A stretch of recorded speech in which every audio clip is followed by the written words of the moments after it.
Friends, my channel name is Indian Epic History. Search this name on YouTube and select playlist option for all my videos like Ramayan, Mahabharat, Puran. Otherwise, click the channel name or picture below the video, then go to the playlist. This is Bori Critical Valmiki Ramayan book, chapter 63, Ayodhya Kand. On the same night that the messengers entered the city, Bharata had an unpleasant dream during the night. Press the red subscribe option and press the bell icon for my latest video updates. He had that unpleasant dream when night was about to turn into dawn. Because of this, the son of the king of kings was extremely tormented. His friends, pleasant in speech, got to know that he was tormented. To dispel this and to comfort him, they arranged for stories to be told in an assembly. Some played on peaceful musical instruments, others arranged for the production of plays. There were many kinds of jokes that were cracked. The friends, pleasant in speech, sought to bring pleasure to the great soul Bharata through these joyous gatherings. However, Raghava did not rejoice. When he was surrounded by his friends, his most beloved friend asked Bharata, "O friend, why are you not happy, even when you are served by your well-wishers?" Thus addressed by the well-wishers, Bharata replied, "Listen to the reason why I am overcome by this despondency. I saw my father in my sleep. He was faded and his hair was disheveled. From the summit of a mountain, he fell down in a lake that was filled with field and cow dung. I saw him float away in that lake filled with cow dung. He seemed to drink oil from his cupped hands and laughed repeatedly. With his head facing downwards, he repeatedly fed on sesame seeds. With his limbs covered in oil, he then immersed himself in oil. In the dream, I saw the ocean turn dry and the moon fell down on the ground. Suddenly, the blazing fire seemed to be extinguished. The earth was shattered and many kinds of trees dried up. I saw mountains being whirled around, enveloped in smoke. I saw the king seated on an iron seat, attired in black garments. Women dressed in black and brown seemed to be laughing at him. The one with dharma in his soul was decorated in red garlands and paste. In a chariot drawn by asses, he seemed to be hurrying towards the southern direction. This is the terrible sight I saw in the night, as if I, Rama, the king, or Lakshmana will die. In a dream, if a man sees a vehicle that is drawn by asses, in a short period of time, the smoke from a funeral pyre will be seen above him. That is the reason for my distress, the reason why I am unable to honor you properly. My throat is parched and my mind is not at peace, since I cannot comprehend the reason I am hating myself, having had this bad dream in different forms, the like of which I have not seen earlier. My mind is disturbed. A great fear has arisen in my heart. I have been thinking about the unthinkable sight of the king. Next chapter 64. As Bharata was speaking about his dream, the messengers with their exhausted mounts crossed over the impenetrable moats and entered the beautiful royal palace in the city. They met the king and was honored by the prince.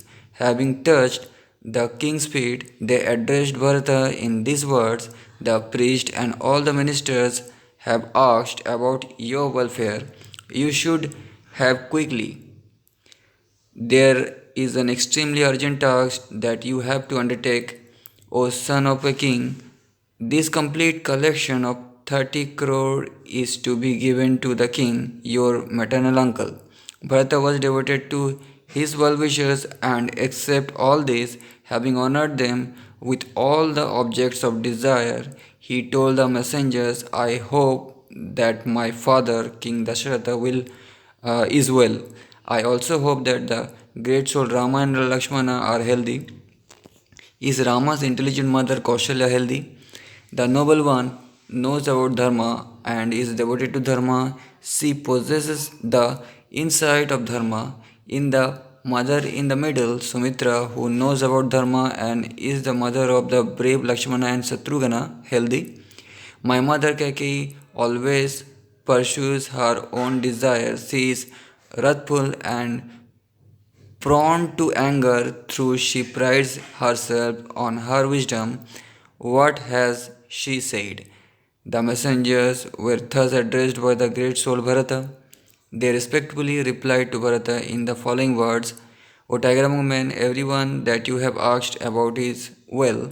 Thus addressed Bharata told the messengers, I will take the great king's permission and tell him that the messengers are urging me to hurry.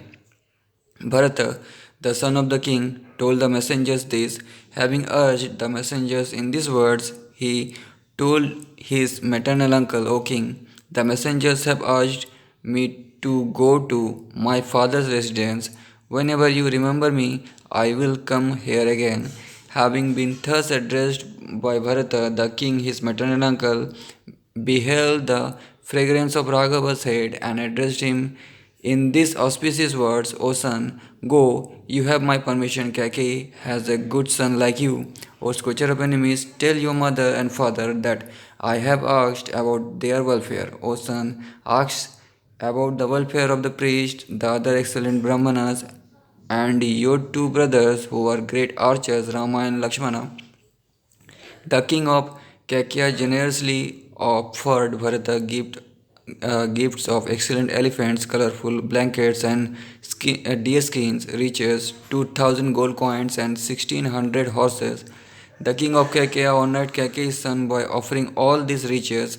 Ashwapati also provided beloved and trusted advisors who possessed all the qualities so that they could follow Bharata on the fast return journey. They were handsome Airavata elephants from the Indra Shira region. There were well trained and swift moles. His maternal uncle gave him all these riches as a gift. He also gave him extremely large dogs that had been bred in the inner quarters of the palace. These were powerful with the valor of tigers and could use their teeth in fighting. Having taken the leave of his maternal grandfather, his maternal uncle, Yudhajit Bharata with Satrughna ascended the chariot and got ready to leave. There was a circle of more than 100 chariots yoked to camels, cattle, horses, and mules. There were also servants who would follow Bharata. The great soul Bharata was protected by this large force. He was also accompanied by advisors who were as noble as him. Possessing no enemies, he also took Satrughna with him. They left the residence like the Siddhas leaving Indra's world. Next chapter 65. From the royal palace, the violent one headed in an eastern direction. He crossed the wide Haladini river, which flowed in an eastern direction. The handsome descendant of the Ishwaku lineage crossed the Shatadru river. Having crossed the Iladhana river, he reached the region of Apara, Aparaparpata at the place known as Agnya and Shalyakartana. He used rocks to cross over. Truthful in his objective and pure, the handsome one looked at the rocks that were being borne along in the flow. He crossed over a giant mountain and headed for the group of Chitraratha. There was the forceful flow of the river named Kulinga. This was surrounded by mountains and gladdened the heart. He reached the banks of the Yamuna and made his forces rest there. Their limbs were cooled and the Exhausted horses were comforted, they bathed and drank and collected water for use. The prince traversed a gigantic forest that was rarely visited and rarely inhabited. The fortunate one crossed it on well trained mounts like the wind coursing through the sky.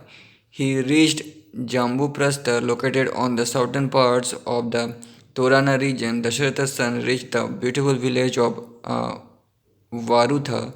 Having set up camp in the beautiful forest and dwelt there, they headed eastwards. They reached a grove in Ujjihana full of Priyaka trees. Having reached there, the horses were tethered to the Shala and Priyanka trees, having given the forces permission to rest there.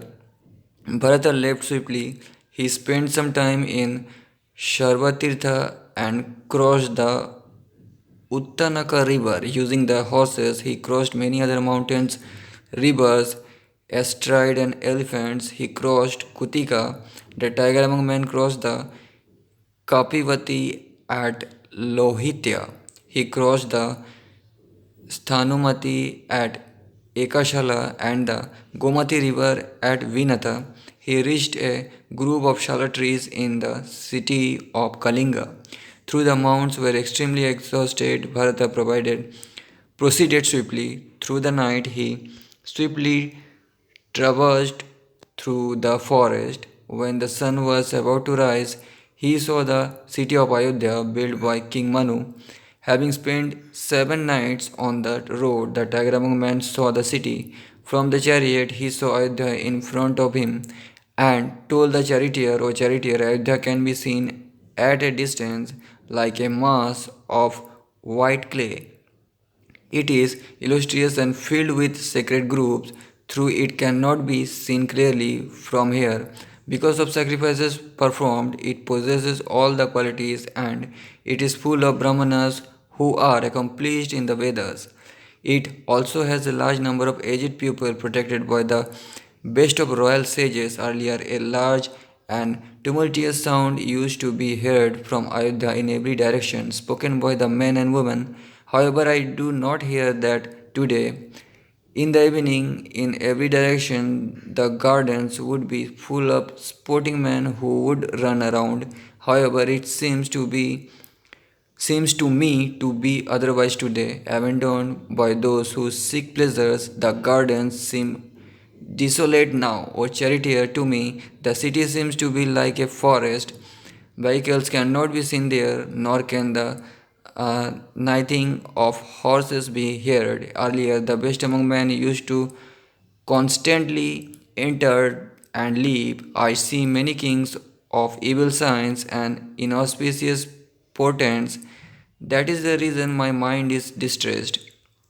With the exhausted mounts, he entered through the Vajayanta gate with pronouncements of victory uttered by gatekeepers who stood up. He entered with his followers with an anxious heart. He greeted the many people at the gate. Raghava told Ashwapati's exhausted charioteer earlier, we have heard about what happens when kings are destroyed. O charioteer, I see all those signs here. I see anxious people, men and women in the city distressed, eyes full of tears, miserable, deep in thought, and extremely afflicted, distressed in his mind. Bharata spoke these words to the charioteer.